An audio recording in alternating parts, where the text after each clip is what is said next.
and welcome to the Mindset Michele TV show. We're so super excited for you to be joining us for yet another amazing episode with today's extra special guest. Today we have the fabulous Joanna McIlveen. Hello, Joanna. Hello, Michele. Thank you so much for inviting me. I'm thrilled to be here. Oh, thank you, Jo. It's just an absolute pleasure to have you come on the show today. And for those of you that may not be aware of Jo or have come across her in your work and travels, Jo is this incredible coordinator and counsellor in the grief and bereavement space. She's a social worker and health worker working in New South Wales Health and has been doing this for a number of years. And as a specialist in that area and in that space, we're so super excited to have you joining us today. So, Joanna, please, it's a speciality and an area for a social worker that I'm sure has got some amazing stories as to how you came to be working in it. Please, if you can share with people your background, how did you become a social worker? What's interested you in the grief and bereavement space? Thank you, Michele. I think I grew up on the Kamilaroi lands in Tamworth, so I'm a country kid. And growing up, I was told explicitly by my mum and dad that I would be going to Sydney to go to university. And so I was, very compliant and was happy to do that. When I moved to Sydney after school, I started actually a Bachelor of Art Theory and going to the Paddington campus as a country kid was really fun, but also very eye-opening. And I quickly worked out within that year that there was probably not a great job opportunity at the end of that bachelor degree because there's only so many curators that it was needed. But I also got a sense that there was people in the degree that had a lot of expertise already, and I felt like a fish out of water. And so after that first year, I thought to myself, what is it I can do and what else do I love? And at school, I'd also really been passionate about society and culture and learning about humans. And so social work was a natural fit for me. And to be honest, I was a dreadful student. I was working lots. I was having a fun time. But I was able to get through the social work degree. And I did my final placement back in Tamworth at the Tamworth Hospital. And that was a really amazing opportunity. And I knew that there'd be further opportunities in that rural setting for employment, which was kind of a little bit strategic on my behalf.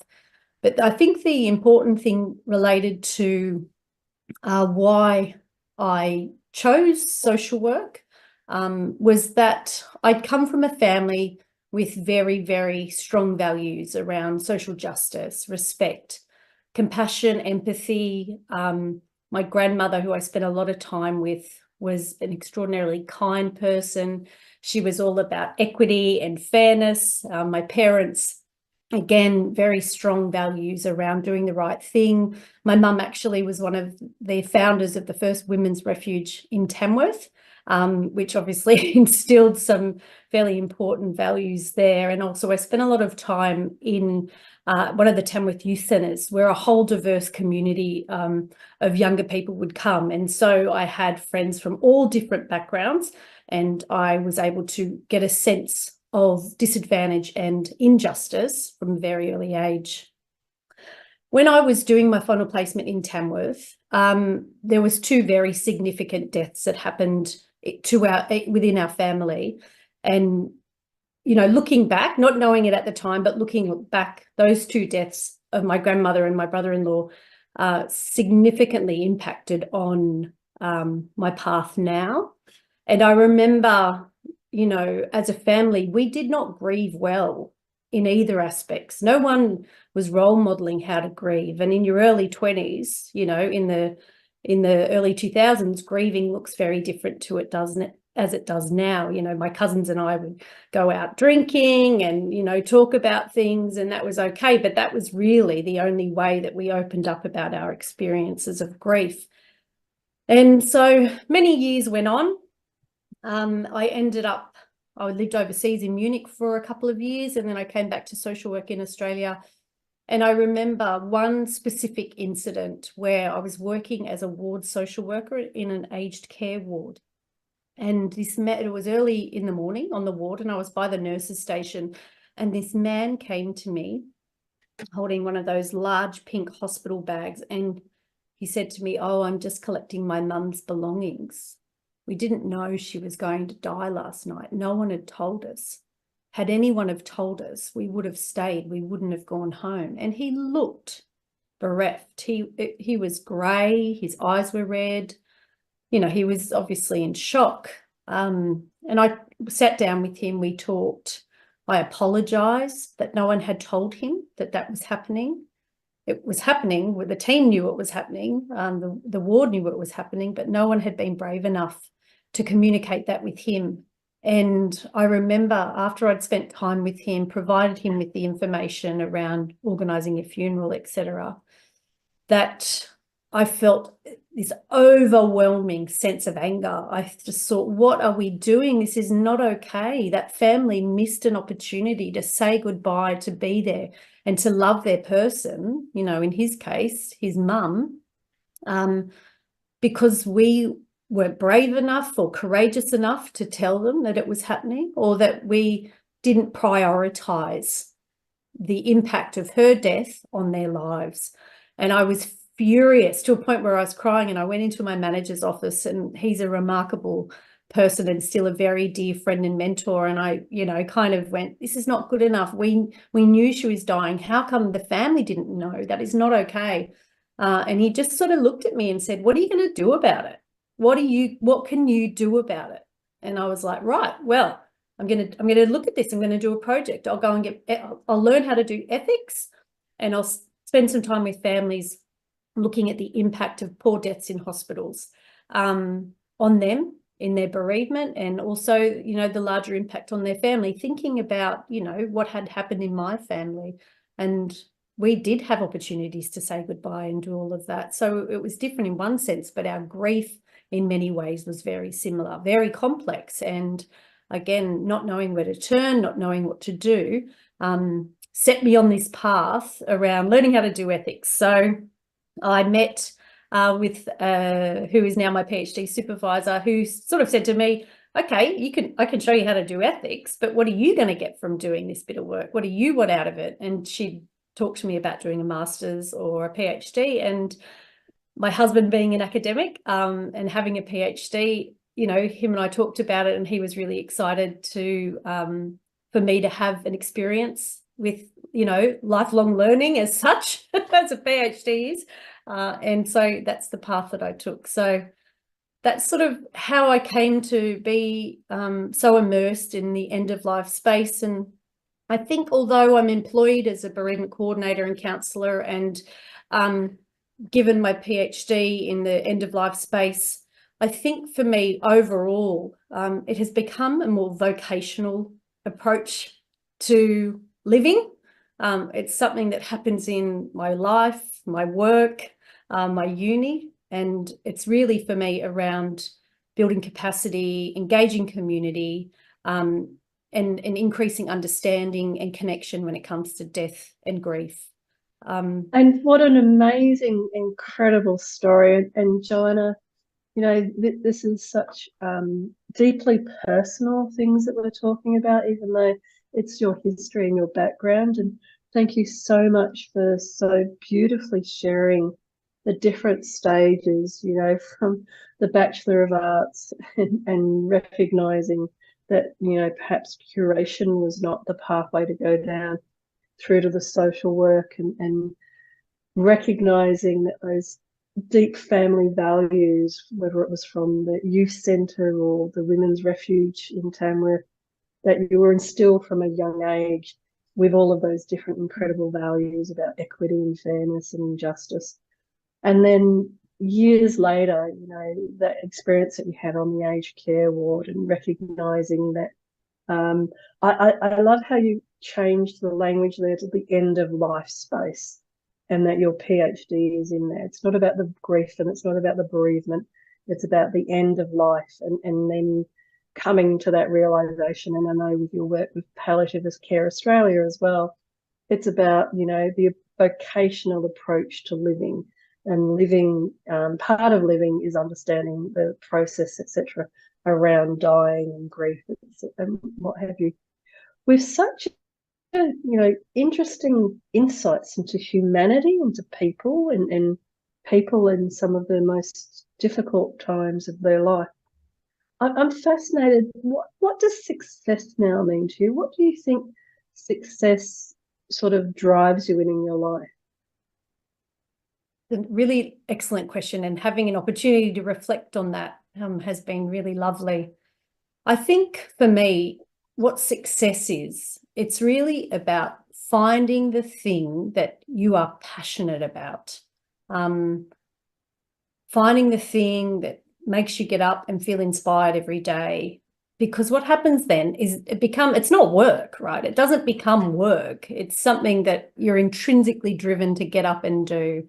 And whether that's around creating change or whether that's around engaging in those conversations, for me, deeply, it is around finding the thing that you're passionate about, because it makes it so easy.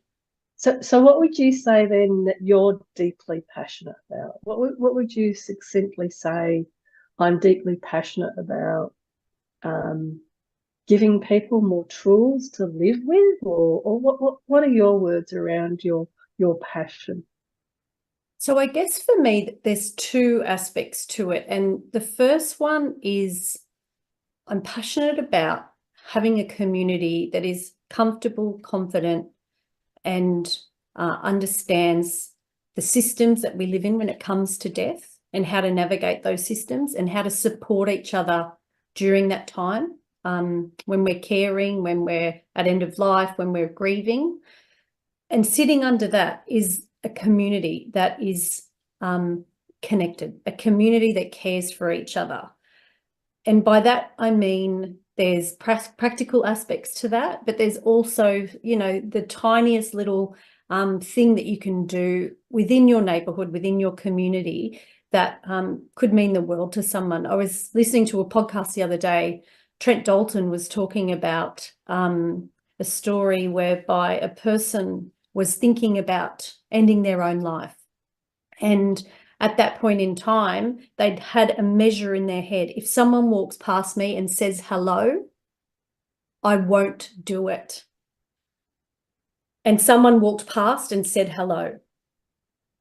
So for me, the simplest thing we can do is we're out on the dog walk, or we're having a walk, or we're on a run, is just start saying hello to the people in our neighborhood, in our community, because we don't know what's going on for them. We don't know whether we're the only person that has spoken to them that day. So that's really important. And that's essentially what drives what I'm really interested in. And yes, there's this end of life lens that I'm bringing to it. But at the core of that, it's around a connected community. And Hugh Mackay, the amazing social researcher, talks about the state of the nation starts in your street. And he also goes on to talk about things like other social aspects of our society, whereby there's a lot of stress and conflict. Domestic violence is an example. If we had a community that was more compassionate and kind to each other, less inwardly looking and more outwardly focused, then maybe rates around DV wouldn't be as great as well.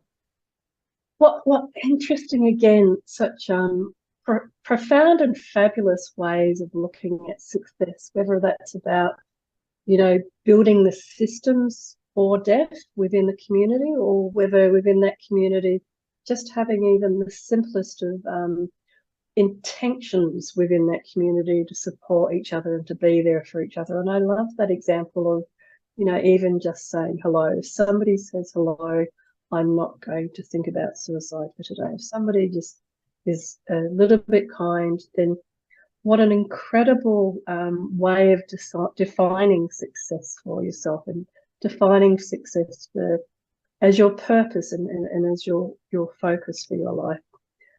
With all of these quite deep and profound areas that we're talking about today, Joanna, what do you think, there's kind of a scale, obviously, from people that are thinking about, quite deeply troubled with suicide, all the way through to I'm having a bad day at work, or I'm having a bad day with family.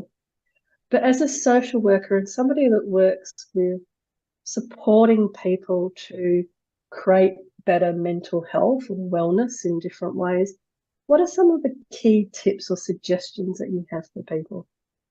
Yeah, that's a really tough question, actually, because there's no one size fits all. But what we know from all of the research and evidence is that if you're socially isolated, it's the equivalent of smoking 15 cigarettes a day on your health. So a socially connected person is going to have a longer life. They're going to be more engaged in their life, and they're going to have a better quality of life and probably quality of death as a result. So one of my tips would be, as hard as it can be, is try and find your people, try and find your tribe. That's extremely important. And I guess there's challenges, many challenges for people, particularly some vulnerable people in our community, in finding their tribe, especially if there's been a trauma history for them. However, I think given the internet, people are able to find forums and avenues of social connection that previously weren't there. I think the other thing that is really important is to, and Australians are really bad at this, is to ask for help. There's some amazing research that was done by a colleague of mine, and the research showed that we're terrible at asking for help and we are terrible at accepting help. So I try to be better at asking for help myself, and I try to offer help and be a helper as much as possible. So they're two things that are really important. We have this cultural challenge around help more broadly, and we need to get better at doing that. I really love how, and thank you, those are two incredible suggestions for how to create that more successful mindset. And it's interesting, this social connection, because it comes up time and again when I'm asking people about creating a more successful mindset, and whether you're having a good day or a bad day and in a great place or a not as great place.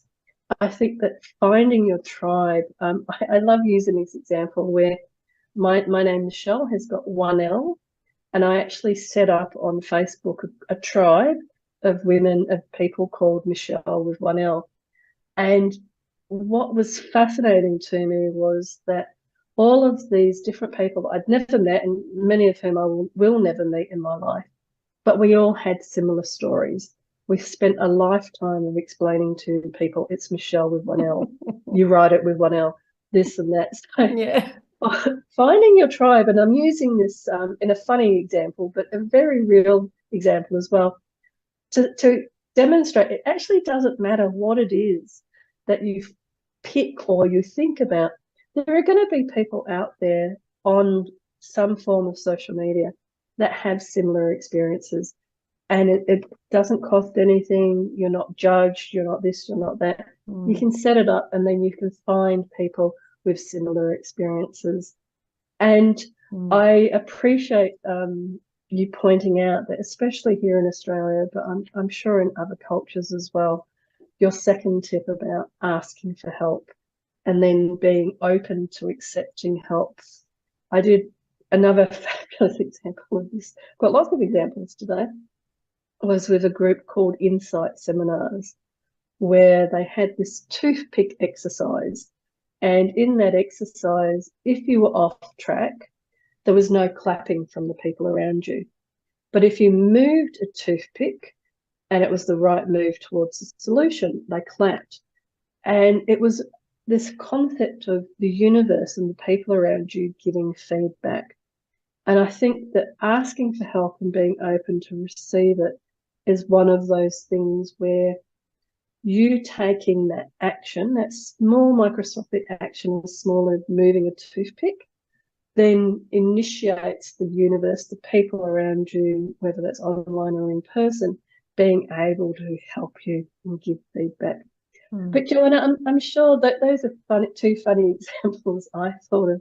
But do you have examples yourself where, building the tribe or looking for help and asking for help you must have hundreds of examples where either for yourself or people that you've been working with, you've seen this magical power of how incredible it can be in supporting people with creating that mental wellness. Yeah, there's lots of examples that are coming to mind. I'll give you an example where, so the other night I was leading a death cafe, and we were talking about community and building connection in community. And the people who were in the room, there was about 12 of us, we were talking about our relationships with our neighbours and being able to rely on our neighbours and ask for help from our neighbours or offer help to our neighbours. And sadly, there was only 2 of us in the room that had that. However, that made me then reflect on the fact that we were all sat in this room, and although we may not be neighbours, we are still part of the same community, and we're offering support and care to each other, even within that group. So that's one really lovely example of, something just happened the other day. I think, another example is when in my local community, there's been, fairly awful tragedy that's happened. And as a group of mums, we rallied around and organised sort of like a meal schedule, pick up and drop off kids schedule, those sorts of things, shopping being delivered, those sorts of things. And that was received by the family really well. They were very appreciative of that.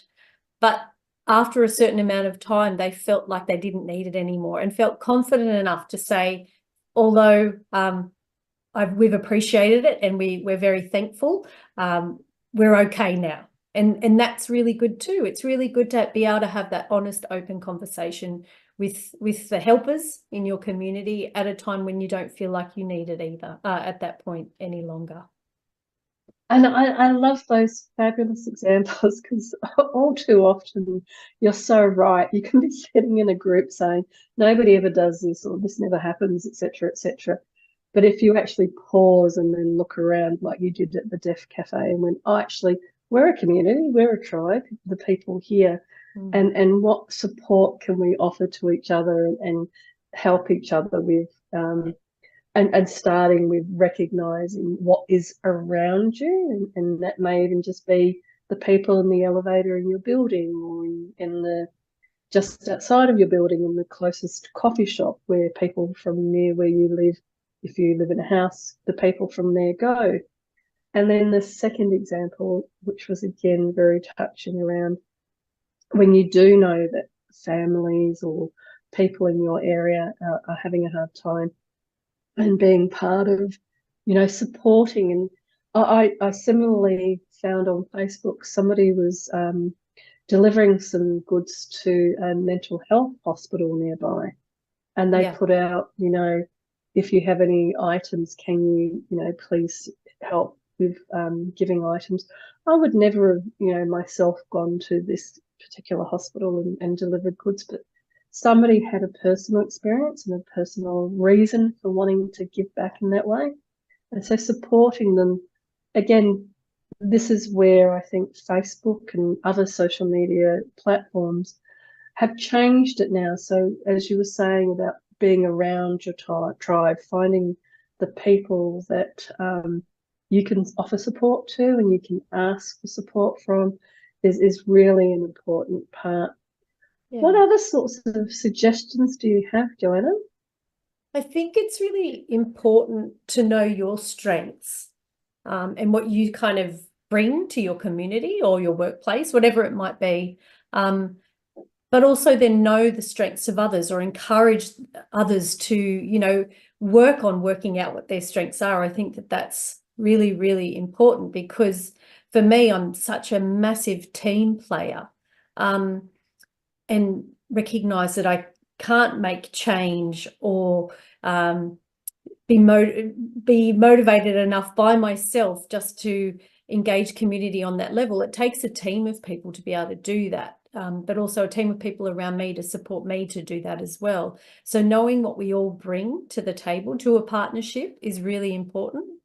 For me also, a very huge part of who I am is general curiosity, bordering on nosiness, probably where I'm a good little Snoopy social worker.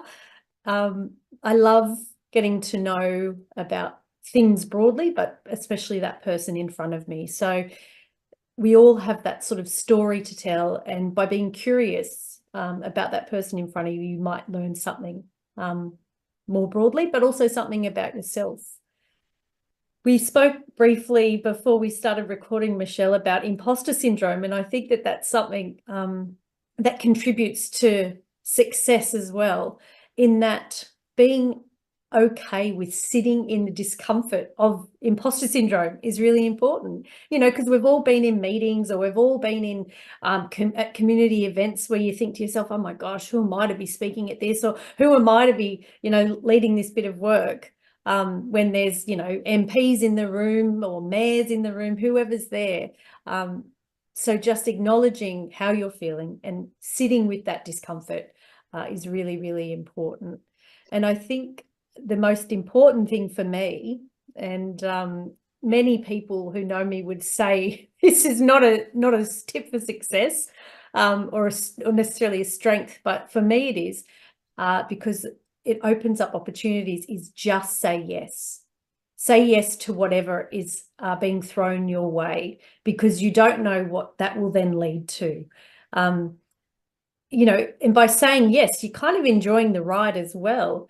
Like a colleague of mine who I admire deeply, again, another mentor, invited me to participate in facilitating a conference in Thailand. And, you know, this was way out of my comfort zone, way out of my depth, but I just said yes. I thought, why not? Let's give it a crack.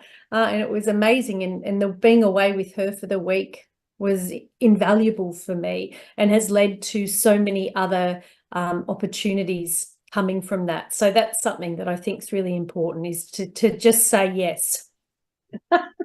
I love that so much. And I love that fabulous example you gave there about saying yes, going to the conference and being at that conference, and the offer opportunities that came out of that, because the points that you were raising before that about knowing your strengths and strengths of others, and having that curiosity, and working, sitting with imposter syndrome and working through that, and just being present to all of that, so that when you say yes, you just kind of lean into it and see where that journey takes you.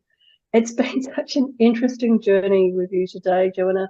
But what is the best way for people to get hold of you if they want to hear more? Yeah, thank you, Michele. They can find me on LinkedIn, is probably the easiest. I think there's a really wonderful opportunity to connect professionally, and to talk about community and all things end of life, compassionate communities, Death Cafe. So just kind of flick me a message on LinkedIn. Fabulous. And one of my favourite questions asking people, especially people like yourself that have, through your work, such a unique perspective on life and death and everything in between. What advice, if any, would you give to your younger self, Jo? For me, I really struggled with this question. I think that I have an extremely blessed and lucky life, but I think, again, I always come back to human connection and being grounded in relationships and community. So for me, the tip that I would give myself is really being more understanding of the complexities of relationships, and be more forgiving of others and of myself, while navigating those, but also be really brave to have those hard conversations with people that you love, around those challenging things, rather than shying away from them. So that would be the advice I would give to my younger self. But whether I'd listen or not would be a totally other. I love that. That's so true. Would you listen to yourself? And I love that focus again, and bringing it back to that human connection, the community, which has been a theme so much of what we've been talking about today, and the being more understanding and forgiving of yourself and others. And isn't it interesting that that's such things that you learn as you grow and as you experience life, they tend to be things that you become gentler and kinder with yourself. But it's also you somehow, through that aging and growing process, you become braver and have those difficult conversations. But Jo, it's been such an absolute pleasure having you come on the show today. Great, thank you. It's been so lovely to talk, and what a unique experience for me. So I'm deeply appreciative. And thank you. You know, the work that you do and how you support others is, you know, such a blessing to everybody in the community and in your many tribes I know that you're a part of. Thank you. Thanks so much, Michele. So thank you to everybody watching again today and to all of the continued support from our fabulous viewers. But for now, from my heart to your heart, be great, be fabulous, and be you.